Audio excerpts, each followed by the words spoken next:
Hi, I'm Bill Nigut of Georgia Public Broadcasting. Throughout the next year leading right up to the election, we're going to be doing a series of reports to give you more information about the presidential campaign as it unfolds, and also about the United States government in more general ways. So let's get going.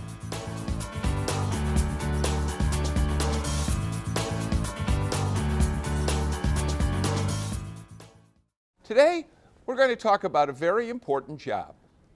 What if I told you that you could earn $400,000 a year, have a $50,000 expense account, $100,000 a year for travel, and a $19,000 a year entertainment budget? Sounds like a job you might really be interested in, right?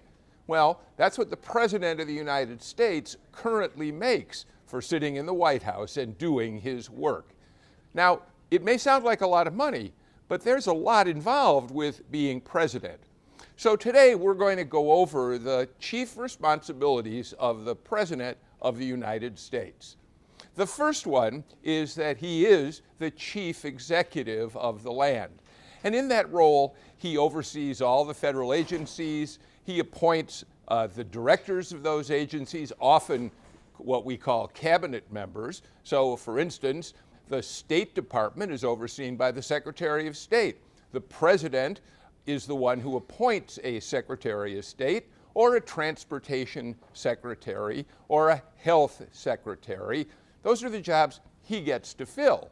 Now, he does have to have his nominees for those positions approved by the United States Senate. Nevertheless, it's his job to name the people he wants in those positions and then to oversee them as they do their work. The President of the United States, as head of the executive branch, also appoints federal judges to their positions. Once again, those people who he nominates need to be approved by Congress, but he does get the opportunity to name the people he wants.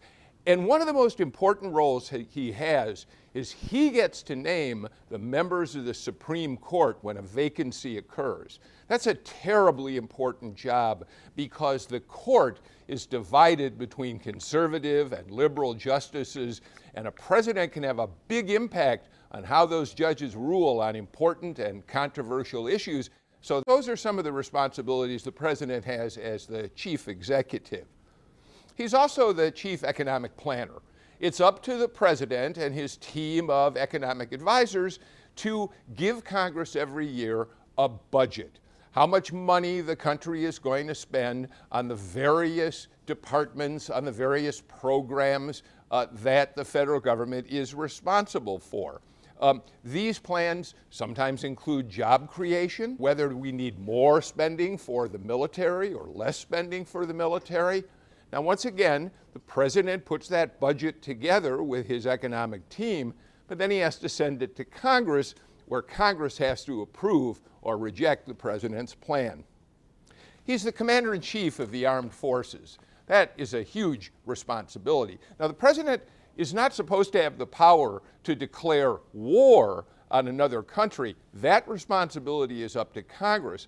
It's been very controversial in recent years because the president does have the authority to order troops to go into a country where he sees that there are troubles, difficulties, threats that he thinks could come back to hurt the United States. Now again, the problem becomes when the president seems to be waging war without the consent of Congress. If we go back to the early 2000s, George W. Bush decided he wanted to invade Iraq. He needed the approval of the Congress before he could actually declare that this was going to be a war against Iraq. He's the head of state. That's a fairly simple job. It's in some ways a hospitality job. If the president of Pakistan, if the prime minister of Great Britain and his spouse come to the United States, it is the president who greets them, who holds meetings with foreign leaders. He promotes the United States and the ideals of the United States through speeches and goes around the world talking about America. He's the head of the party, whether he's a Democrat or a Republican. The president is the one who essentially oversees and helps direct where his political party, how they're going to behave, how they're going to line up on certain issues. He gets to appoint the leader of the Democratic National Committee or the Republican National Committee. Those are the organizations that essentially oversee all the political activities of the individual parties. And the president often spends time going around the country campaigning on behalf of members of his party who are running for Congress or governor or other important jobs, sometimes even jobs like mayor in cities where the president has a stake in how a mayoral race turns out. It's an important job for the President of the United States. He's the chief diplomat. He's our foreign policy leader. He oversees treaties and agreements with other countries. All these treaties need to be approved, of course, by the Senate. Right now, the President of the United States, Barack Obama, has been fighting a big campaign because he has entered into a trade relationship with nations in the Pacific. And Congress has been very wary about this relationship for some time. Now, the president, in the long run, usually has the power to get his way on big trade treaties like this, but it's a role that he can't act independently on. And essentially, he's the chief legislator. It's Congress that passes laws or rejects laws, but the president has a very powerful tool at his disposal. If Congress passes a law that the President of the United States disapproves of, he has veto power. If that bill comes to his desk and he doesn't like it, he can reject it and send it back to Congress.